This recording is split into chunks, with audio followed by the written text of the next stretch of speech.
jemaat MBC yang ada di tempat ini dan juga yang ada di rumah. Selamat hari Minggu dan selamat bergabung di ibadah kita pada hari ini. Sebelum kita memulai ibadah kita, mari kita satukan hati kita. Kita berdoa. Tuhan, sekali lagi kami mengucapkan puji syukur atas kasih setiamu yang tak henti-hentinya untuk kami. Tuhan, pada saat ini kami anak-anak-Mu berkumpul bersama-sama di tempat ini, hendak memuji dan memuliakan nama-Mu. Kiranya Tuhan, pujian yang kami sampaikan berkenan di hati-Mu serta menyenangkan hati. Terima kasih ya Tuhan. Amin. Namanya indah, namanya hebat, namanya berkuasa. Mari kita sama-sama angkat pujian kita yang pertama. What a beautiful name.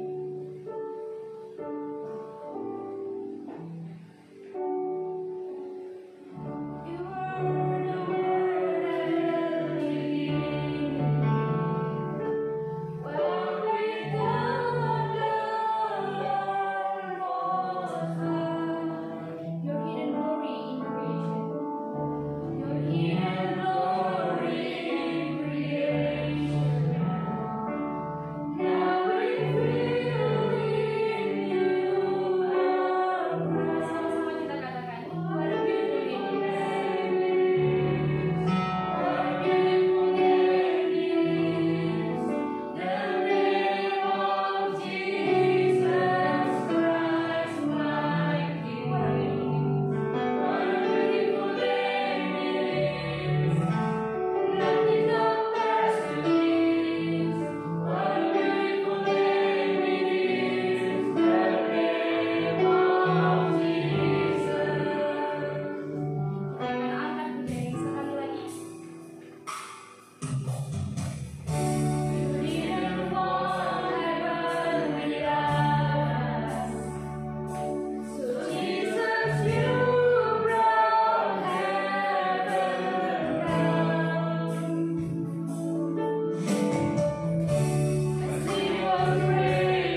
jemaat yang ada di sini dan yang ada di rumah, semuanya bersemangat untuk memuji Tuhan. Mari kita sama-sama bangkit berdiri, kita angkat pujian kita, Allahku dahsyat.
Sama-sama nyanyikan Kuasamu terlebih besar.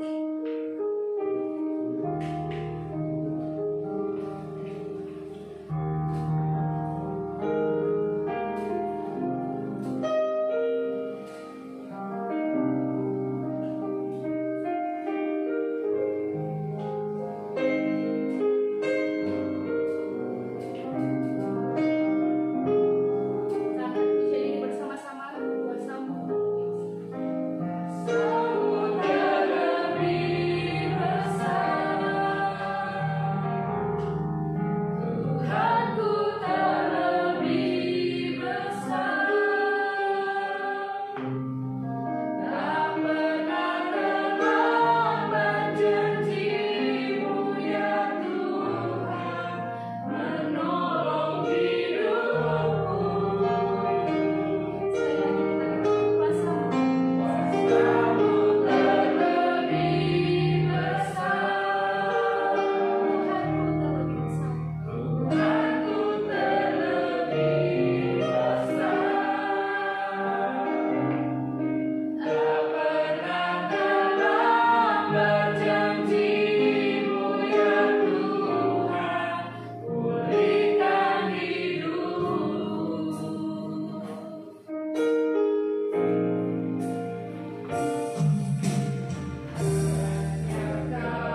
Bapa, kami memahami apa yang terjadi dalam kehidupan kami tetap ada dalam kendali Tuhan.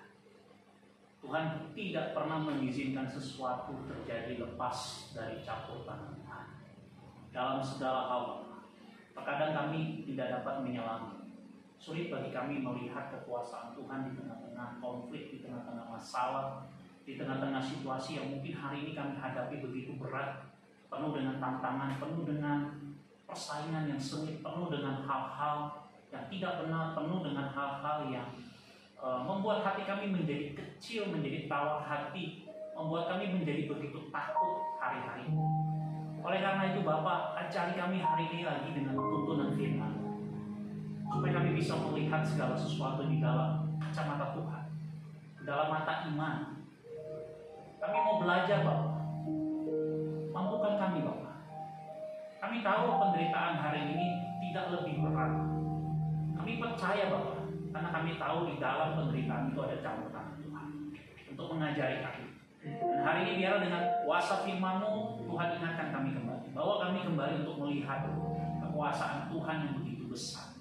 Bagaimana Allah yang Maha Kuasa itu memampukan kami untuk melihat segala sesuatu, untuk melihat segala sesuatu dengan kacamata Tuhan. Bimbing kami Bapak. Dan juga setiap kami yang hadir di tempat ini maupun juga yang di luar, Tuhan bawa kami untuk menikmati, mengalami kuasa Tuhan, mengalami hadirat Tuhan yang menenangkan, yang memberikan damai sejahtera, pilihan, yang memberikan kami kelepasan, kelegaan, memberikan kami kemampuan untuk melihat jalan keluar, memberikan kami terobosan-terobosan dalam hidup di dalam masa-masa sulit, memberikan kami ketenangan dan juga kepastian dalam hidup, karena kami punya Allah yang luar biasa. Berkati Bapak kami semua, mau siap hari ini Bapak mendengarkan firman Tuhan.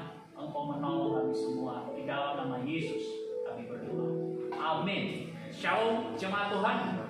Boleh bilang kiri kanannya shalom, yang di rumah juga shalom. Jangan-jangan yang di rumah belum katakan shalom kepada suamimu, istrimu, lagi aksi diam kan? Nah Bapak Ibu, saudari yang dikasih oleh Tuhan Yesus Kristus, senang sekali hari ini saya Pendeta Robi, saya bersyukur bisa kembali lagi sharing firman Tuhan. Saya lebih senang pakai istilah sharing ya, karena saya memahami firman Tuhan itu untuk saya dan juga untuk saudara. Ya, saya mau membagikan pengalaman saya dengan Tuhan yang berdasarkan firman. Dan saya juga rindu Bapak Ibu saudari membangun hidup saudara di dalam firman, dan saudara punya pengalaman mengalami kuasa firman. Karena itu sangat penting sekali saudara. Karena hari ini apa sih sebenarnya tujuan kita datang? Ya ibadah. Kita bisa ambil banyak pilihan lain ya. Hari ini banyak sekali pilihan saudara, ya untuk kita bisa tidak beribadah. Tetapi saya percaya hari ini saya ingin saudara dan saya juga mengalami kuasa firman. Waktu kita ibadah, setiap kali ibadah, saudara harus pastikan pada saat ini saudara punya satu tekad, Tuhan saya mau lebih ngalamin Tuhan lagi. Tuhan saya mau mengalami kuasa firman-Mu.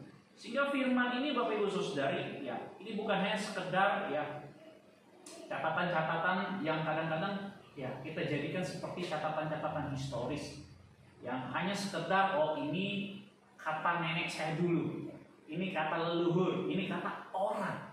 Ya, saya Saya ingin supaya kuasa firman itu menjadi nyata. Ya, bukan karena firman-Nya tidak berkuasa, Bapak Ibu Saudari. Saya percaya firman Tuhan berkuasa. Tetapi saya ingin saudara betul-betul memastikan saudara mau mengalami itu hal-hal yang bersifat jauh, ya, lebih dalam saudara mengenal siapa yang saudara sembah. Karena ketika kita punya pengenalan yang benar, Bapak Ibu Saudari, maka saya percaya setiap hari sebenarnya di dalam kepekaan kita, di dalam kesadaran kita memahami firman itu ya dan amin. Amin. Ya. Setiap hari. Karena bagi saya hari ini Bapak Ibu Saudari, kalau kita bisa punya kesempatan untuk beribadah, menikmati hari demi hari, itu adalah satu anugerah berkat. Nah, Bapak Ibu Saudari, sebelum saya ngajak kita baca firman, saya ingin melihat satu realita hari ini. Ya, tema kita hari ini adalah omnipotent, Bapak Ibu Saudari. Lawannya apa? Impotent. Gak enak banget. Kalau dengar kata impotent gak enak ya, apalagi bagi laki-laki ya. Laki-laki kalau dibilang impotent loh, waduh, itu harga diri tersinggung. Apa kamu bilang saya impotent ya? Itu udah lain ya. Tapi Bapak Ibu Saudari, omnipotent hari kita mau renungkan ya tentang bagaimana Allah yang maha kuasa, Allah yang luar biasa, Allah yang dahsyat itu bekerja. Nah, Bapak Ibu Saudari, realita kenyataan hari ini saya coba tadi update ya. Hari ini trending tentang COVID-19 ya, itu makin meningkat ya. Grafiknya itu luar biasa naik. Per 26 Juni 2021 kasus baru itu 21. Ini di Indonesia, Bapak Ibu Saudara. Saya bahas Indonesia aja. Dunia udah pusing lah. Indonesia aja dulu, ya. Nanti di dunia Bapak Ibu Saudara bisa cermati. Tapi di Indonesia kasus baru aja sudah ada 21.000, ya, 95 kasus. Rata-rata per 7 hari itu ada terjadi 16.827 kasus, Bapak Ibu Saudara. Bapak Ibu Saudara bisa bayangkan kalau dari persentase ini ya makin meningkat. Tadi pagi saya ngobrol dengan mama saya, ya mama saya ini seorang perawat, ya, dan juga dapat informasi dari saya punya tante juga yang ada di Jakarta, juga ada ngobrol dengan teman-teman yang berafiliasi di beberapa tempat di beberapa daerah. Bapak Ibu Saudari tahu nggak, hari ini rumah sakit penuh di Jakarta. Rumah sakit penanganan COVID itu harus bangun tenda-tenda karena saya punya saudara di situ yang bekerja sebagai perawat. Ya katakan harus bangun tenda-tenda. Kenapa? Karena tidak cukup lagi tempat menampung orang, ya. Makin banyak ya, tiap hari itu ada orang-orang yang selalu saja datang. Bahkan sekarang kebutuhan untuk tenaga medis itu meningkat. Kalau kira-kira hari ini Bapak Ibu Saudari yang dulu cita-citanya mau jadi dokter perawat anak-anak, mungkin hari ini orang tua akan katakan jangan lagi ya jadi perawat, jadi dokter ya. Kenapa? Karena ada ketakutan. Berapa banyak hari ini yang update ya, dari mulai COVID ya, kemudian sampai hari ini ya, dan tidak sedikit Bapak Ibu Saudari, berapa banyak dokter dan tenaga medis yang meninggal karena terpapar COVID-19. Bapak Ibu Saudari, ini bukan perkara ringan, bukan perkara sepele. Kita diperhadapkan di tengah-tengah situasi kondisi yang serba sulit. Ini baru dari segi perhitungan jiwa, medis dan lain sebagainya. Bagaimana dari segi ekonomi? Ya baru-baru ini saya yakin Bapak Ibu Saudari, dari segi ekonomi juga kita mengalami satu tantangan. Di tengah-tengah diskusi juga yang hangat dengan teman-teman saya, dikatakan, Rob, hari ini di komplek kita katanya, ya, itu semua dipalang, ya, bukan hanya karena orang takut COVID, tetapi juga jumlah perampokan itu meningkat. Kenapa? Karena orang kesulitan, orang sepi, banyak orang yang aktivitas itu terganggu ya. Di beberapa daerah kita tahu Bapak Ibu sudah lockdown. Tapi Bapak Ibu Saudari, dampak COVID ini bukan hanya orang takut kena COVID, tetapi juga orang berpikir. Kalau biasa kita mungkin ya di tengah-tengah kondisi yang nikmat, pekerjaan baik, kita selalu bertanya besok kita mau makan apa. Gitu ya. Tapi mungkin hari ini orang bertanya besok apa yang mau dimakan. Atau mungkin dalam konteks orang yang sudah nggak bisa bertahan lagi, sudah mau mengambil keputusan yang salah, dia berpikir besok siapa yang mau saya makan. Betul ya Bapak Ibu? Beda ya. Biasa kita besok kita mau makan apa, ya. Lalu kalau orang udah mulai susah, dia berpikir besok apa yang mau kita makan. Udah nggak ada apa-apa lagi. Besok berpikir siapa yang mau kita makan. Wah, Bapak Ibu Saudara, ini mengerikan Bapak Ibu Saudara. Ini realitas. 3 pertanyaan ini realitas mau menggambarkan orang yang akhir-akhir ini, karena memang gak gampang Bapak Ibu Saudara, gak gampang. Ini satu gelombang badai yang sangat besar Bapak Ibu Saudara. Dan gereja punya tugas, Anda dan saya punya tugas untuk menjawab tantangan ini, memberikan ketenangan, memberikan keyakinan di tengah-tengah. Karena memang Bapak Ibu Saudara, dari mulai gereja berdiri Bapak Ibu Saudara, di tengah-tengah penderitaan itu, gereja selalu hadir untuk memberikan sebuah pengharapan. Dan ini bukan dunia pengharapan yang kita bangun di dalam Tuhan, itu bukan sebuah pengharapan yang utopis, utopia, atau hanya sekedar mimpi, angan-angan, atau hanya sebuah jargon, atau hanya sebuah manipulatif keagamaan, seperti sebuah dosis obat penenang yang disuntikan ke dalam tubuh kita lalu kita menjadi tenang. Bukan Bapak Ibu Saudara. Saya tidak percaya dengan iman, dengan pernyataan yang seperti itu. Saya sangat yakin hari ini, dan juga saya mau mengimpartasikan keyakinan ini menjadi milik Bapak Ibu Saudara, bahwa kita punya Allah, kita punya iman yang hidup. Amin. Bilang kiri kanan, ada pengharapan dalam Yesus. Ada pengharapan. Saya mengajak kita Bapak Ibu Saudara, mengajak kita untuk membuka kitab kita dari Injil Markus pasal 4 ayat 35 sampai 41.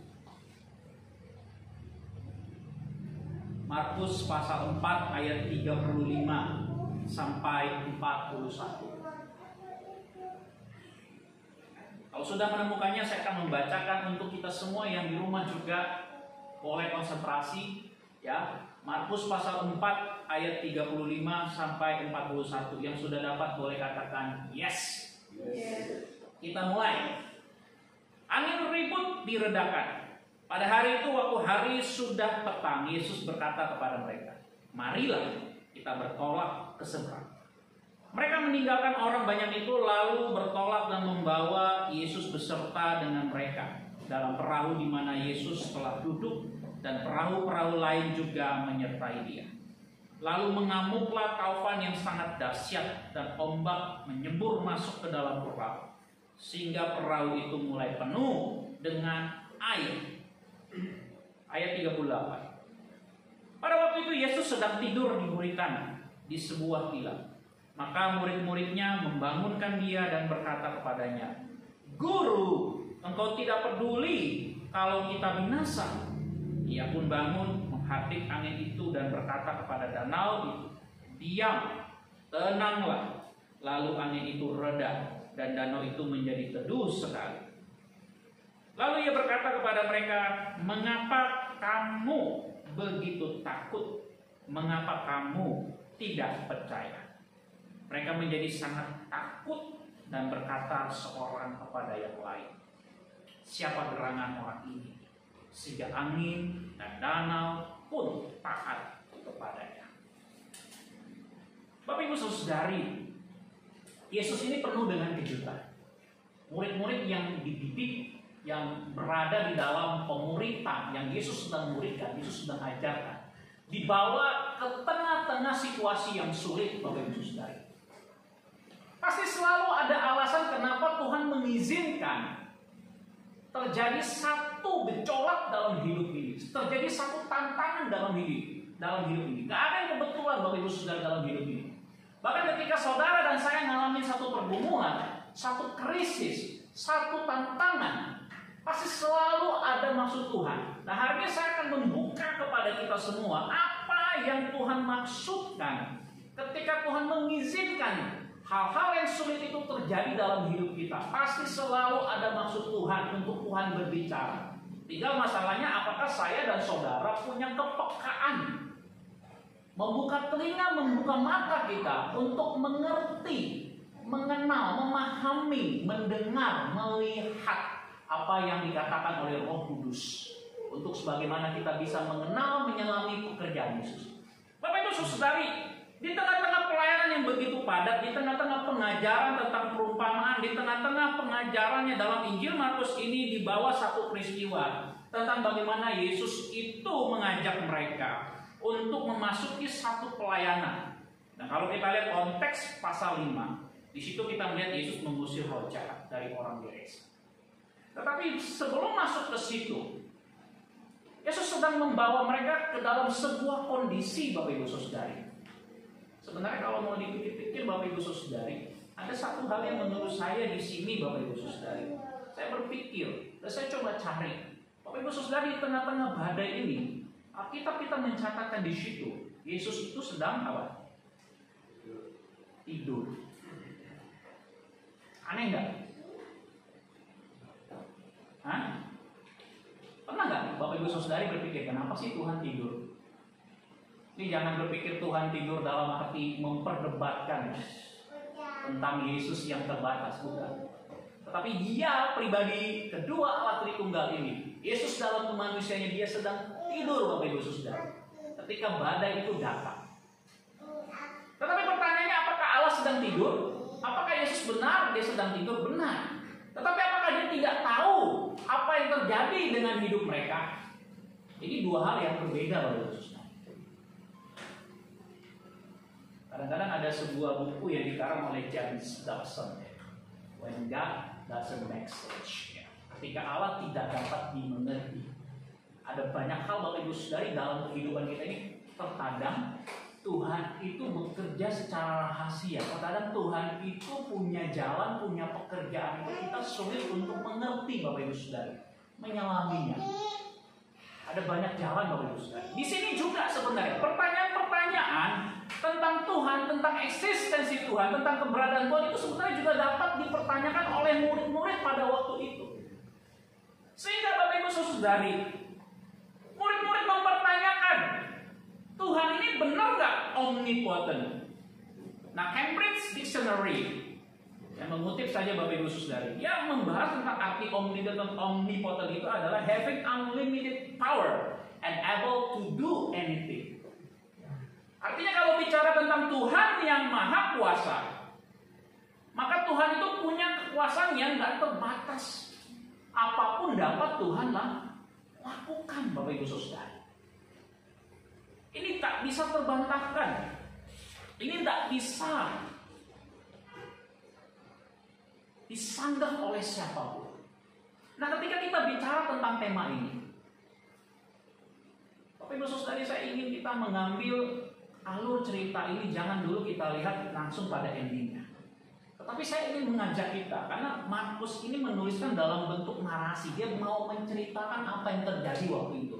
Kalau Bapak Ibu Saudari baca nggak sampai ayat ke-40, baca sampai ayat Yesus tertidur itu, lalu di bawahnya itu Bapak Ibu Saudari tidak tahu lagi apa cerita selanjutnya. Bapak Ibu Saudari coba, ya kita mengambil satu kontemplasi khusus, penghayatan. Anggaplah kita seorang aktor. Kita masuk kira-kira ke tengah kondisi itu. Bukankah kalau kita ada di posisi murid-murid, bukankah kalau saya dan saudara ada di posisi itu, bukankah saudara dan saya juga dapat berkata kepada Yesus di situ, Guru, engkau tidak peduli kalau kita binasa. Itu ayat yang ke-38. Jangan dulu lihat ayat berikutnya, Bapak Ibu. Karena mereka mengalami, Bapak Ibu Saudara, mengalami goncangan yang begitu berat. Bapak Ibu Saudara, memang kalau kita bicara situasi geografis, ya, keadaan di mana mereka ya sedang bertolak ke seberang, ya, mereka berada di danau itu. Memang danau itu, Bapak Ibu Saudara, karena siklus alam memang sudah biasa mereka ya mengalami. Kemudian apalagi kalau murid-murid yang mayoritas mereka adalah seorang nelayan, mereka pasti memahami betul kondisi yang sangat amat gawat pada waktu itu. Karena nelayan pasti mengetahui, Bapak Ibu Saudara, ini situasi yang genting. Mereka sedang berada di ujung anduk, perahu mereka sudah kemasukan air. Ya, tinggal tunggu waktu lagi, mereka akan kandas, mereka akan binasa. Mereka nggak punya pengharapan. Seberapa hebat pun mereka pandai berenang sebagai seorang nelayan, mereka tidak sanggup bertahan. Tetapi tentu situasi yang lebih membingungkan lagi, Bapak Ibu Saudari. Mereka yang berjalan dengan Yesus pada waktu itu. Kalau Bapak Ibu Saudari perhatikan, Yesus itu menyembuhkan banyak orang di pasal sebelumnya. Ya, Yesus itu mengajar tentang kerajaan Allah. Mereka melihat orang lumpuh disembuhkan. Mereka melihat begitu banyak mukjizat-mukjizat, bahkan sakit kusta. Anda lihat misalnya di pasal 1 ayat 40.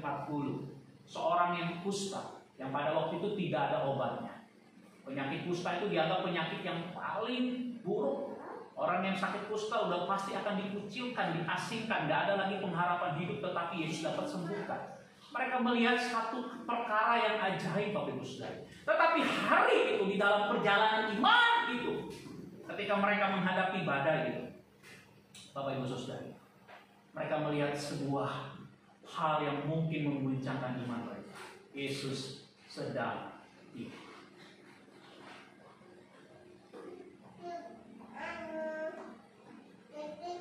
Seakan-akan Yesus tidak peduli. Seakan-akan ya, Tuhan itu diam. Padahal dia ada di situ, Bapak Ibu Saudara.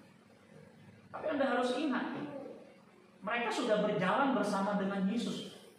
Mereka melihat mukjizat luar biasa. Tapi hari itu, Bapak Ibu Saudara, mereka harus ngalamin sebuah peristiwa. Apa maksudnya? Nah, Bapak Ibu Saudara, ketika kita bicara tentang kekuasaan Tuhan, maka hari ini saya mau ngajak kita dalam teks ini. Ada dua hal yang hari ini Tuhan mau ajarkan kepada murid-murid. Khususnya tentang omnipotent, tentang Allah yang maha kuasa. Apa saja? Yang pertama, Bapak Ibu Saudari, dalam teks ini Tuhan Yesus mengajarkan bagaimana dia berkuasa atas alam semesta. Mari kita lanjut lagi. Jangan berhenti di dalam ayat yang ke-39. Ketika ayat 38, ketika murid-murid yang dia mulai ragu. Ya. Dalam ayat 39, ketika peristiwa ini berlanjut, Bapak Ibu Saudara, di situ ketika murid itu berteriak, ya, berteriak. Nanti saya jelaskan Bapak Ibu Saudara di dalam bagian akhir. Tapi saya mau membawa kita masuk dulu menyelami alur ceritanya. Ketika mereka berteriak dengan perasaan yang begitu hancur, dengan perasaan yang begitu takut, lalu Yesus bangun lalu menghardik angin itu dan berkata kepada danau itu, diam, tenang. Bapak Ibu Saudari, itu suara badai lebih kuat nggak dari suara Yesus? Kalau di film-film kan ya kita dengar lah suaranya. Tapi kalau ada kondisi seperti itu, Bapak Ibu Saudari, itu suara Yesus itu nggak lebih kuat dari suara badai. Mungkin nggak lebih kuat intonasinya dari suara murid-murid yang teriak ketakutan itu. Kalau murid-murid teriak ketakutan, pasti dia bilang begini, Guru, kau tidak peduli kalau kita binasa. Pakai toa semua keluar urat naik. Ya. Karena tidak memahami kekuasaan Tuhan Yesus atas alam semesta. Tetapi Yesus hanya berkata, Bapak Ibu, dia berfirman, diam, tenang. Saya yakin Yesus tidak teriak. Film-film terserah lah orang menginterpretasikan bagaimana. Tapi bagi saya, Bapak Ibu Saudara, ini hal yang luar biasa dari kekuasaan Tuhan Yesus atas alam semesta. Diam, tenang, terjadi. Diulang nggak? Enggak. Yesus tidak mengulang lagi, Bapak Ibu Saudari. Diam, tenanglah. Loh, ini bandel nih, badai nggak berhenti nih. Hei, badai, diam, tenanglah. Ini badai nggak berhenti juga. Hei, badai, diam, tenanglah. Ada diulang-ulang? Nggak ada. Bapak Ibu Saudari, inilah prinsip dari the power of Word of God. Kekuasaan dari firman Allah yang hidup. Yesus ini memang firman Allah yang hidup, firman yang jadi manusia. Yohanes pasal 1 ayat 1, pada mulanya adalah firman. Firman itu jadi sama dengan manusia. Dia menyatakan kekuasaan. Omnipotent Yesus Kristus dinyatakan melalui firman-Nya yang hidup. Dia cukup berkata satu kali dengan tenang dan tidak diulang. Dia hanya berkata, diam, tenanglah. Lalu badai itu hilang. Bapak Ibu Saudari, ketika murid-murid melihat hal itu, pasti mereka tercengang-cengang karena memang orang Yahudi ini diajar untuk mengenal Tuhan, Bapak Ibu Saudari. Karena mereka memikirkan ini orang kusta sebelumnya sembuh. Karena hanya memang Tuhan yang sanggup menyembuhkan penyakit kusta. Pada waktu itu tenaga medis, ilmu kemedisan itu nggak sanggup. Orang yang kena kusta itu dianggap kena apa? Kutuk, kena tulah, Bapak Ibu Saudari. Karena dianggap melanggar kekudusan Tuhan. Jadi hanya Tuhan sendiri saja yang mampu. Tetapi hari ini melalui Yesus menenangkan alam semesta, Yesus mau menyatakan dirinya adalah Tuhan yang berkuasa. Dia nggak perlu katakan aku Tuhan, sekalipun memang dia adalah jalan dan kehidupan, dialah kebenaran, dialah Tuhan itu sendiri. Tetapi karya dan perbuatan firman itu menyatakan dia adalah Tuhan yang memang ada dan menyatakan kekuasaannya dengan tindakan, dengan firman yang keluar. Nah, Bapak Ibu Saudari, murid-murid sebagai orang-orang Yahudi, mereka memahami memang hanya betul, hanya Tuhan saja yang sanggup menyembuhkan orang-orang kusta. Tetapi juga siapa dia yang sanggup untuk mengatur alam semesta ini? Itulah dia Tuhan. Hanya Tuhan saja yang sanggup untuk menenangkan badai. Orang Yahudi tahu. Murid-murid yang dididik dalam tradisi sinagoge, mereka tahu betul pengenalan tentang Tuhan yang hidup itu. Itu sebabnya dalam Mazmur pasal 65 ayat 7 sampai 8. Mari kita baca bersama-sama. Mazmur 65 ayat 7 sampai 8 ada di slide itu, kita baca bersama-sama. 2, 3. Engkau yang menegakkan gunung-gunung dengan kekuatanmu, sedang pinggangmu berikatkan keperkasaan. Engkau yang meredakan deru lautan, deru gelombang-gelombangnya, dan kegemparan bangsa-bangsa. Bapak Ibu Saudara, inilah Tuhan, Engkau Tuhan. Hanya Tuhan yang mampu, hanya Tuhan yang sanggup melakukan perkara-perkara yang ajaib seperti itu, Bapak Ibu Saudara. Itu sebabnya murid-murid ketika mereka mendengar, mereka menjadi tercengang, Bapak Ibu Saudara. Mereka melihat Allah yang berkuasa atas alam semesta. Dia melihat Allah yang begitu dahsyat, Allah yang begitu luar biasa, sedang melakukan sesuatu hal di tengah-tengah murid-murid itu. Bapak Ibu Saudara, perhatikan baik-baik. Inilah Allah yang maha kuasa yang kita sembah di dalam Yesus. Allah yang menundukkan badai. Dia berfirman. Bapak Ibu Saudari, itu sebabnya saya mendorong kita baca firman, pelajari firman, berdoa setiap hari. Bapak Ibu Saudari, Tuhan berikan kepada saya rasa haus dan lapar akan firman setiap hari, Bapak Ibu Saudari. Saya khawatir jangan-jangan hari ini kita nggak lagi menghargai firman. Kita kurang mau membangun hidup kita di dalam firman. Padahal hari ini Bapak Ibu Saudara, firman itu begitu mudah sekali dapat kita akses. Di HP kita dapat kita akses. Ya, mudah sekali. Kalau di Medan itu Bapak Ibu Saudara, saya lihat Medan ini memang bagus sekali. Jadi saya suatu hari, Bapak Ibu Saudara, pernah suatu hari saya bonceng istri saya notais mobil. Jadi waktu pas naik sepeda motor ya di Medan, tiba-tiba saya terkejut, Bapak Ibu Saudara. Ada angkot ya dengan ugal-ugalan nyelip. Tadi awalnya saya mau marah, tapi karena di belakang angkot tertulis Hosana.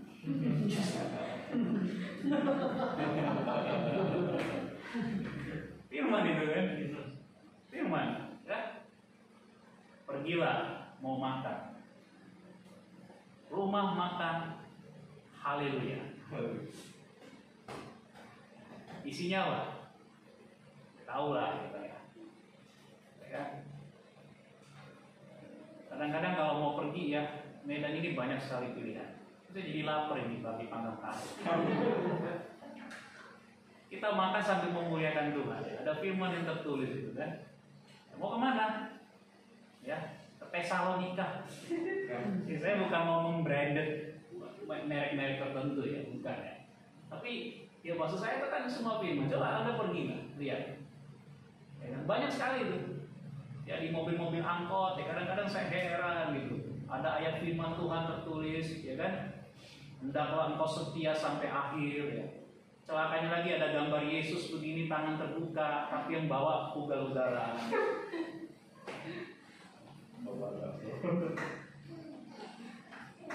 Yang di rumah, apakah saudara mengerti maksud saya? Itulah yang saya berpikir, jangan sampai kita, ya, iman itu bertaburan mungkin di mana-mana di rumah kita, tetapi kita tidak punya penundukan, kita tidak punya pemahaman, kita sudah terbiasa saja, tidak ada lagi punya the experience of God, pengalaman akan Tuhan, pengalaman akan firman yang tertulis.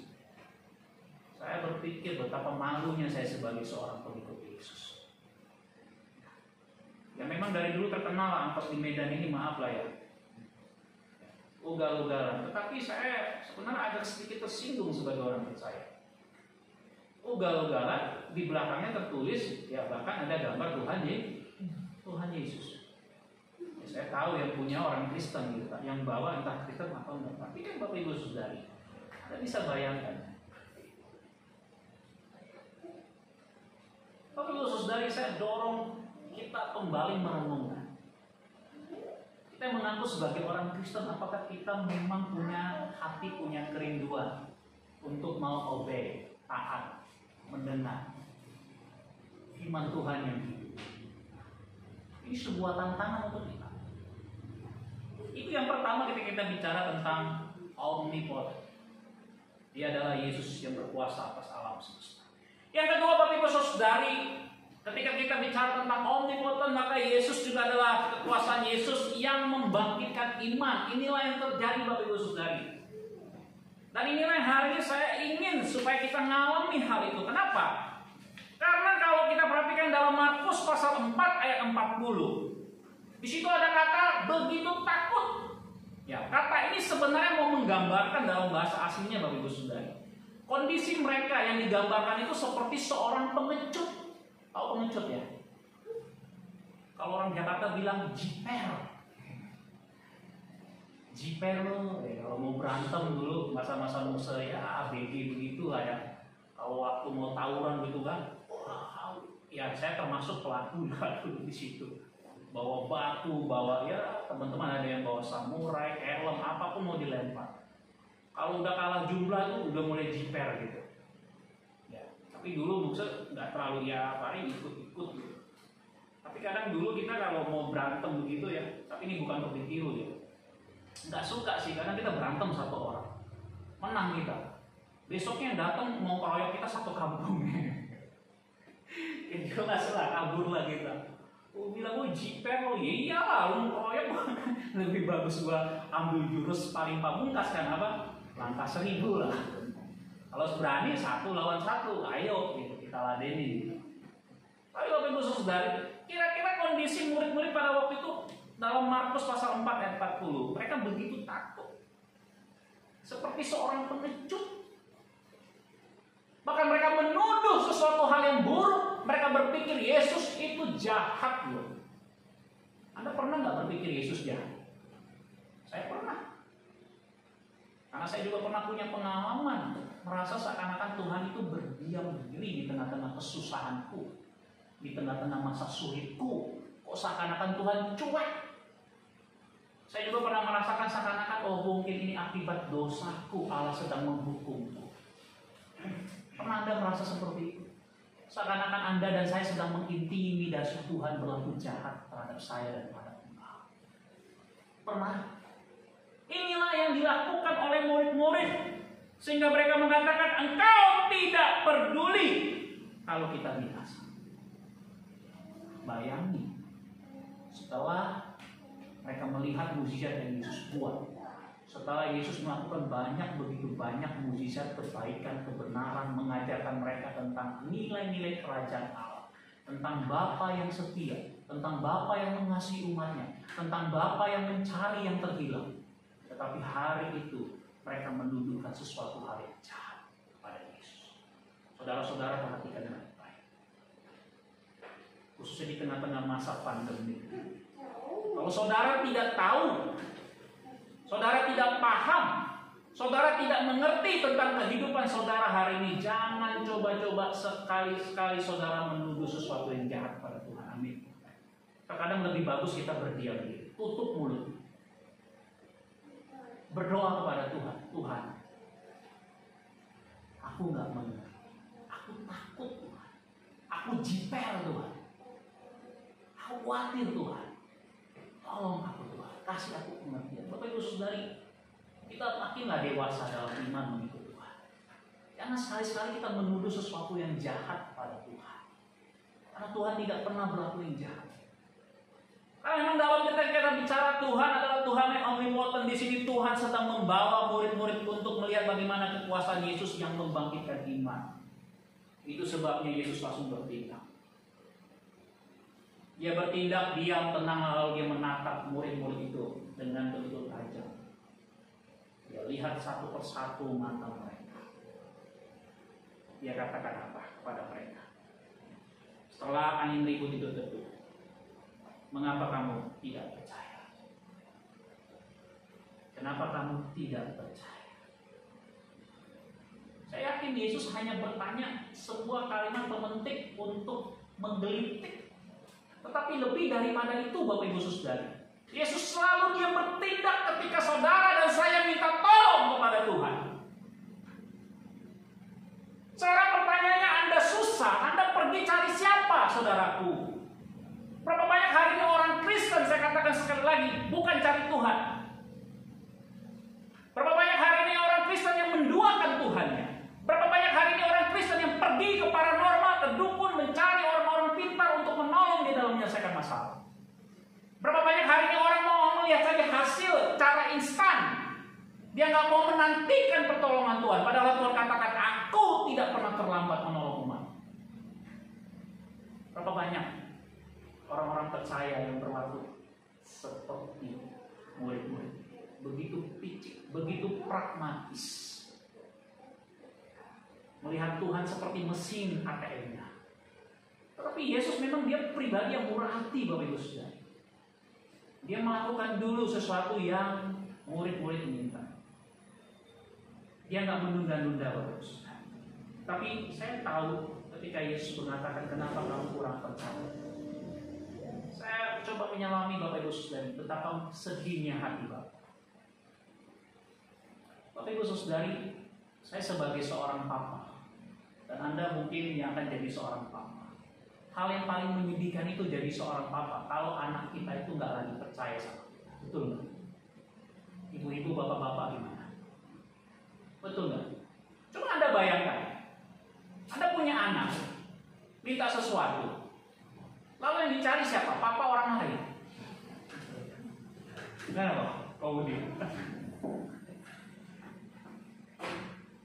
minta cien untuk minta uang, nggak minta sama kita, minta sama papa orang lain. Bagus juga. Ini loh yang orang tua hebat.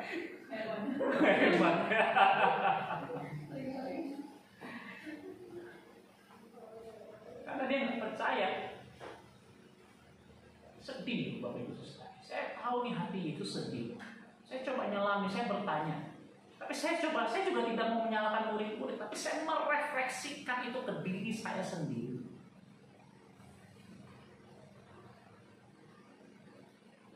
Berapa sering ada satu lagu dulu penyanyi ya, Don. I am so sorry Lord to make you too small in my eyes. Oh Lord, forgive me. Ya enggak? Tuhan, aku begitu minta maaf karena aku membuat engkau begitu kecil di mataku. I'm sorry Lord. Lagu-lagu ada satu lagu itu namanya di situ. Saya suka lagu itu. But now, oh Lord, I see my faults. Lalu kemudian terakhir, be magnified, oh Lord. Ya, itu luar biasa lagu itu. Saya senang lagu-lagu Don Moon sampai hari ini saya senang. Sekarang berdua, masih hidup. Tapi saya senang lagu-lagunya dalam bahasa Inggris ya. Tapi kata-katanya itu Berapa sering sih saya dan Anda membuat Tuhan begitu kecil? Berapa sering Anda dan saya memperlakukan Tuhan, melihat Tuhan begitu kecil, seakan-akan Tuhan itu jiper, seakan-akan Tuhan itu tidak berdaya, seakan-akan Tuhan itu mati, seakan-akan Tuhan itu tidak punya kuasa, seakan-akan kekuasaannya itu terbatas. Tuhan hanya berkuasa dalam hal ini, kalau hal ini tidak. Bapak Ibu Saudara, hari ini saya dan saudara di tengah-tengah masa pandemi, mari kita kembali berseru kepada Tuhan. Oh Tuhan, have your mercy on us. Berbelas kasihanlah kepada aku, kepada kami Tuhan. Berbelas kasihanlah. Oh Lord, have mercy on us. Berbelas kasihanlah Tuhan kepada kami. Khusus dari kalau Anda dan saya pernah, atau sekarang saya dan saudara sedang membuat Tuhan begitu kecil dalam hidup. Saya tidak tahu apa yang menyebabkan. Mungkin hari ini kok patah semangat, kok putus cinta, studimu buruk, kok mungkin di PHK, kok dipecat, mungkin minta maaf, omset penjualanmu menurun, mungkin kau diperlakukan tidak adil, kau diperlakukan kasar, kau direndahkan, mungkin kau diperlakukan sesuatu yang buruk, mungkin hari ini kau mengalami begitu banyak bully dan lain sebagainya. Hari ini saya katakan kepada saudara, Tuhan, jangan perlakukan Tuhan dengan kecil, jangan melihat Tuhan begitu kecil. Saudara berteriaklah seperti murid-murid ini berteriak, tetapi jangan diambil bagian akhirnya. Engkau tidak peduli, bukan, Tuhan peduli. Bilang kiri kanan, Tuhan peduli dengan hidup. Yang di rumah juga. Amin Bapak Ibu Saudara. Tuhan peduli dengan hidup. Tuhan tahu hidupmu, hidupku. Dia tahu kesusahan-kesusahan apa yang sedang kau anggap, yang sedang kau alami, sedang kau pikirkan. Dia peduli dengan hidup. Sehingga Bapak Ibu Saudara, ketika Allah yang Maha Kuasa, omnipotent, Yesus omnipotent, Allah yang Maha Kuasa itu, dia membangkitkan iman murid-muridnya, dia melakukan sesuatu, dan Allah pasti tidak pernah tidur, dia tidak pernah berdiam diri. Ketika saudara dan saya berseru, dia mendengar, karena kita adalah anaknya. Anda berharga, Anda spesial, Anda adalah anak-anak Tuhan. Dia Bapa yang baik, dia pasti akan bertindak. Dia dengerin seruanmu. Saya pernah Bapak Ibu Saudari, kalau Bapak Ibu Saudari berpikir lihat muka saya kayaknya senang terus ya, puji Tuhan. Tapi tahukah saudara, banyak sekali air mata yang harus kami lalui dalam pelayanan. Banyak kesulitan yang harus kami lalui. Saya pernah tengah malam berteriak, saking saya merasa begitu beratnya. Anda pernah nggak ngalamin seperti saya? Saya berteriak memohon belas kasihan Tuhan. Sampai suara saya tidak bisa lagi keluar. Karena saya begitu sedihnya. Begitu sedihnya. Tapi saudara, saya mengalami. Dan sampai hari ini saya mengalami ketika kita berdoa, kita berteriak kepada Tuhan. Tuhan tuh gak pernah tinggalin kita. Tuhan gak pernah berdiam diri. Tuhan selalu akan buat surprise, kejutan-kejutan. Tuhan selalu akan menolong kami. Saudara hari ini sedang berteriak kepada siapa? Berteriaklah kepada Yesus. Nantikanlah Yesus. Dia tidak akan pernah mengecewakan. Saya adalah saksi Yesus. Dan saya juga rindu saudara juga punya pengalaman yang sama dengan saya. Karena Tuhan yang kita sembah itu sama. Dia Yesus Tuhan yang berkuasa. Sehingga murid-murid ini yang tadinya dalam Markus 4 ayat 40 begitu takut menjadi seorang orang yang pengecut. Tapi ketika mereka kemudian melihat kekuasaan Yesus dalam Markus 4 ayat 41, bandingkan kata takut. Begitu takut, lalu dalam Markus 4 ayat 41, setelah mereka melihat dengan mata mereka mukjizat Tuhan. Di sini dikatakan mereka menjadi sangat takut. Tetapi ini berbeda Bapak Ibu Saudara. Menjadi sangat takut dengan begitu takut dalam Markus pasal 4 ayat 40 itu berbeda. Bedanya di mana? Waktu dalam Markus 4 ayat 41, mereka menjadi sangat takut, mereka melihat, mereka takut dengan kekuatan Tuhan yang besar. Itu makanya di bagian terakhir mereka bertanya, siapa orang ini? Siapa orang ini? Sehingga angin dan danau pun taat kepadanya, karena mereka tahu sebagai orang Yahudi hanya Allah sendiri saja yang sanggup menundukkan alam semesta. Hanya firman yang hidup yang sanggup melakukan. Sehingga mereka menjadi takut dengan kekuatan yang besar. Mereka bukan menghadapi orang yang biasa di tempat mereka ini. Nggak biasa, Bapak Ibu Saudara. Ketakutan mereka, kegentaran mereka ditambah, disertai dengan rasa hormat dan takut. Makanya Bapak Ibu Saudari, saya kalau setiap kali nyanyi ya, bisa ada satu lagu dulu ya, kau sungguh indah tiada. Saya suka nyanyi sih Bapak Ibu Saudari, suka nyanyi. Kadang-kadang saya ubah-ubah sedikit liriknya, ya nggak apa-apa lah. Istri saya suka marah gitu, kamu jangan ubah-ubah liriknya. Enggak sih, tapi kadang-kadang saya suka nyanyi apa yang ada di hati saya suka mau nyanyi. Ada satu lagu itu ada, kau sungguh indah tiada tara. Refren apa? Ku kagum hormat akan engkau, ku kagum hormat akan engkau. Bapak Ibu Saudara bergetar nggak nyanyi lagu itu? Ini murid-murid itu bergetar kalau lagu itu sudah diciptakan pada waktu itu, nyanyi dia pasti gitu. Ku kagum, mungkin pun dia sentuh muka sujud itu ke tanah. Karena yang dihadapi ini Tuhan yang menciptakan langit dan bumi. Ini Yesus yang Maha Kuasa. Karena memang Yesus juga adalah Allah Tritunggal yang menciptakan langit dan bumi dan segala isinya. Tapi Ibu Saudara, engkau masih takut nggak akan Tuhan? Masih kagum nggak akan Tuhan? Kalau hari ini orang-orang percaya punya pengalaman seperti ini, dia mengenal siapa Tuhan yang disembahnya, dia tidak akan takut. Anda dan saya tidak akan takut. Kita akan hormat. Kalau hari ini saudara dan saya mengenal siapa Tuhan yang disembah, kita tidak akan bermain-main dengan hidup kita. Kita tidak akan mempermainkan Tuhan dengan cara hidup yang sembarangan. Karena memang kita punya pengenalan akan Tuhan. Tapi khusus dari hari ini, saya dorong kita untuk mengenal siapa yang kita sembah. Hai anak-anak masih muda-muda, belajarlah takut akan Tuhan. Amin. Yes. Orang tua, Bapak Ibu Saudari yang di rumah, siapapun Anda orang kaya, apapun Anda, siapapun jabatan Anda, belajarlah takut akan Tuhan. Karena Dia adalah Tuhan yang sanggup melakukan apa. Dia adalah Tuhan omnipotent, Allah yang Maha Kuasa. Saya mengundang kita semua bangkit berdiri, kita mau menyanyikan lagu.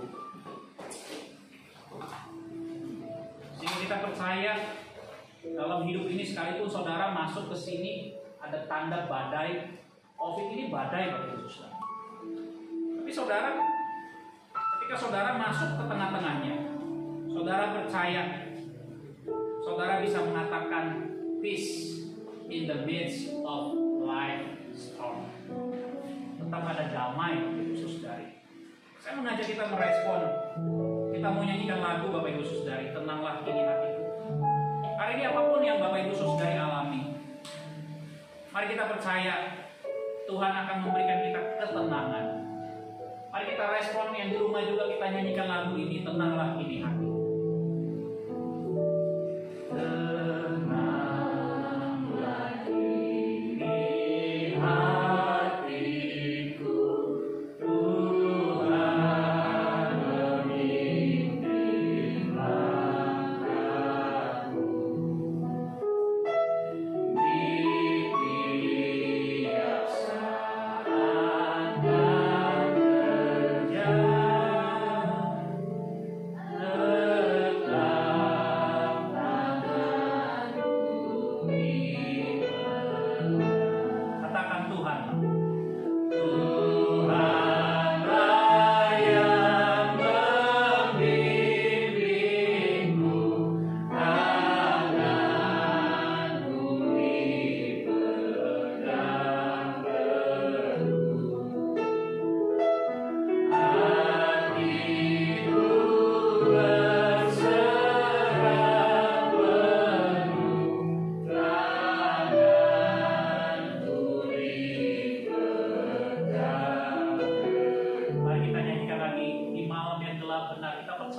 iman.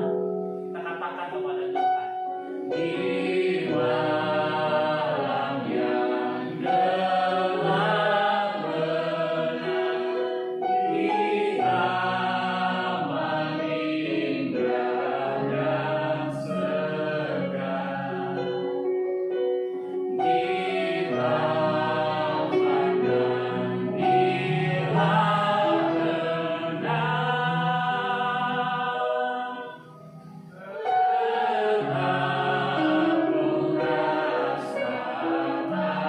katakan dengan iman, Tuhanlah, Tuhanlah yang membimbingku, tanganku dipegang teguh, hatiku berserah penuh, tanganku dipegang. Katakan, Tuhanlah yang membimbingku, Tuhanlah yang membimbingku, tanganku dipegang teguh, hatiku berserah penuh, tanganku dipegang teguh. Bapak Ibu Saudara, naikkan doa. Hari ini apa yang kau butuhkan? Krisis apa yang kau alami? Apa yang membuat hari ini hatimu galau, hatimu susah? Apa yang hari ini membuat engkau menangis? Apa hari ini membuat engkau kehilangan pengharapan kepada Tuhan? Apa hari ini yang membuat engkau menuduh Tuhan berlaku yang tidak adil? Apa yang hari ini membuat engkau berpikir Tuhan sedang melakukan hal yang jahat dalam hidup? Hari ini kembali kepada Tuhan. Berserulah kepada Dia. Tuhan tidak pernah menolak engkau. Dia adalah Bapa yang baik. Dia begitu mengasihi saudara dan saya. Hari ini setiap kita berserulah kuat-kuat di dalam hati. Berteriaklah kepada Tuhan. Minta tolonglah hanya kepada Tuhan. Nantikanlah Tuhan, hai orang-orang benar. Hai umat pilihan Tuhan. Nantikanlah Tuhan. Di masa-masa pandemik, di masa-masa sulit ini, di masa-masa takut ini, nantikanlah Tuhan. Berserulah kepada Tuhan. Berteriaklah kencang-kencang dari dalam hatimu. Tuhan, kasihanilah aku. Mohon belas kasihan. Kalau hari ini kau sulit secara ekonomi, kalau hari ini kau sulit di dalam studimu, kau sulit di dalam relasi, hari ini apapun yang kau alami, sobat MBC, berserulah kepada Tuhan. Ambil waktu ini kau berdoa dengan sungguh-sungguh kepada Tuhan. Ambil waktu ini menjadi waktu sabar, waktu di mana kau berhenti untuk kau menikmati Tuhan, untuk kau menerima dari Tuhan. Dia adalah Tuhan yang memberi dengan murah hati. Kau belajar menerima dari Tuhan. Minta kepada Tuhan, berseru kepada Tuhan. Hai anak-anak, hari ini kau minta sama Tuhan. Kau kurang pintar, minta Tuhan kasih kau pintar. Kalau hari ini kau sebagai anak-anak kau melihat ada sesuatu yang kurang pas dengan orang tua, kau berdoa minta sama Tuhan. Berkati orang tuamu. Jangan kutuk orang tuamu. Berkati orang tuamu, anak. Hormati papamu, hormati mamamu. Berdoa. Hai anak-anak, kalau papamu, mamamu menyakiti hati kau, berdoa kepada Tuhan. Minta Tuhan pulihkan hatimu dan Tuhan pulihkan hati papa dan mamamu. Mari kita berdoa. Berdoa hari ini sobat Inggris. Ambil waktunya untuk berdoa dengan sungguh-sungguh kepada Tuhan. Yes.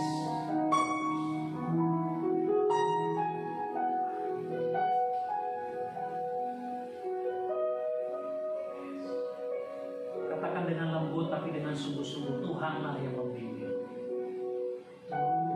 Tuhanlah yang membimbing.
Ajari kami untuk berserah Bapa.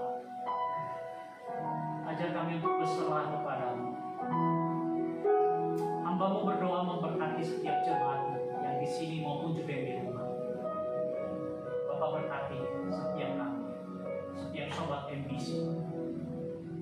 Berkati Bapak, pulihkan setiap hati, sembuhkan yang sakit, yang kekurangan Kau cukupkan. Yang sedang mencari pekerjaan Tuhan buka jalan, yang sedang merintis pekerjaan usaha Kau buka jalan supaya menemukan terobosan-terobosan.